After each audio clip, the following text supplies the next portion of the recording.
1991 அந்த காலகட்டத்தில் அமைச்சரவையில் ஒரு முக்கிய மனிதராக இருந்து நம்ம நாட்டில் ஒரு புதிய பொருளாதார கொள்கையை கொண்டு வந்தவர்.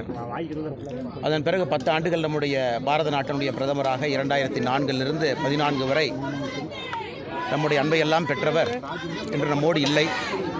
அவருக்கு பாரதிய ஜனதா கட்சியின் சார்பாக ஐயா டாக்டர் மன்மோகன் சிங் அவர்களுக்கு எங்களுடைய ஆழ்ந்த இரங்கல்களை தெரிவித்துக் கொள்கின்றோம்.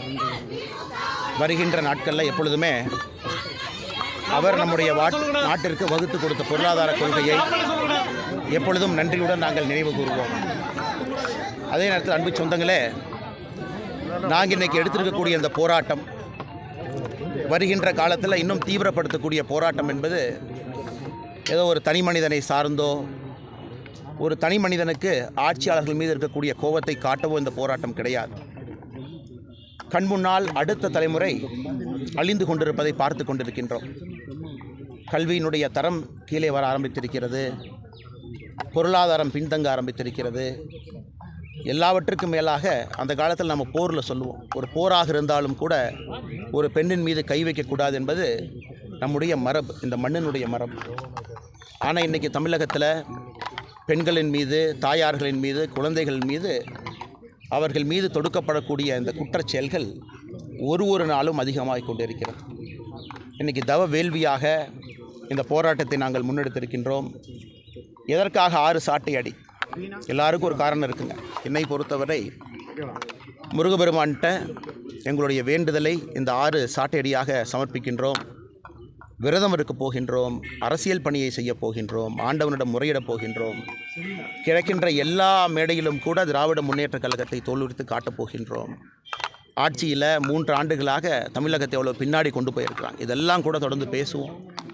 ஆனால் இன்றைக்கி ஏதோ ஒரு இடத்துல எனக்கு தெரியும், நான் காவல்துறையிலிருந்து வெளியே வந்த பொழுது ஒரு 10ஆம் கிளாஸ் படிக்கக்கூடிய ஒரு மாணவி, அவர் மீது தொடுக்கப்பட்ட அந்த ரேப் அண்ட் மர்டர், அதில் இறந்து போனாங்க. அன்றைக்கி நாங்கள் குற்றவாளியை கண்டுபிடித்த பிறகு அந்த சகோதரனுடைய தாயார் என்கிட்ட கேட்டாங்க, அண்ணே நீங்கள் குற்றவாளியை பிடிச்சி கொடுத்துட்டீங்க, திரும்ப என் பொண்ணை கொடுங்க அப்படின்னு. அது ஏற்படுத்திய ஒரு தாக்கம் என்னை இங்கே என்னோட இருக்கக்கூடிய அந்த சகோதரிகளோடு இணைந்து பாரதிய ஜனதா கட்சியிலே பயணம் செய்ய வைக்க ஆரம்பித்தது. இன்றைக்கி அதே போல் ஒரு நடக்குது, அதை நாம் பார்த்து கொண்டிருக்கின்றோம். ஒரு சாதாரண அரசியல்வாதிகளைப் போல் ஏதோ பேசிட்டு நாமளும் கடந்து போயிடுறோம். அடுத்த நிகழ்வு வரும்பொழுது மறுபடியும் அதை பற்றி பேசுகிறோம். அது என்னால் பொறுத்து கொள்ள முடியவில்லை. ஒரு தாக்கத்தை அது ஏற்படுத்தி இருந்தது. அதனால் நல்லா யோசித்து தான் அந்த முடிவுக்கு வந்திருக்கிறோம். காலனியை நேற்றே கழட்டி வச்சுட்டேன். திமுக ஆட்சியிலிருந்து நகரும் வரை அந்த காலனியை நான் அணியப் போவதில்லை. இது ஒரு வேள்வியாக, தவமாக, தமிழக மக்களுக்காக இதை செய்ய வேண்டும் என்று எங்களுடைய எண்ணம், அதை செய்கின்றோம்.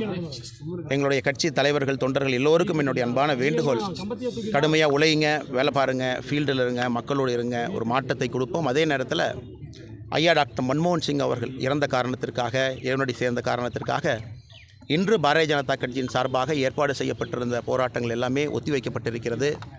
புதிய தேதி அன்றைக்கி மத்தியானத்துக்குள் அறிவிப்போம். காரணம், இந்திய அரசு 7 நாட்கள் அஃபீஷியலாக மௌனிங் சொல்லியிருக்கிறாங்க. துக்கம் அனுசரிப்பதற்காக 7 நாட்கள் சொல்லியிருக்கிறாங்க. அதை பார்த்து கொண்டு எங்களுடைய அமைப்பு பொதுச் செயலாளர் கேஷ் விநாயகம்ஜி அவர்கள் புதிய தேதி அறிவிப்பார்.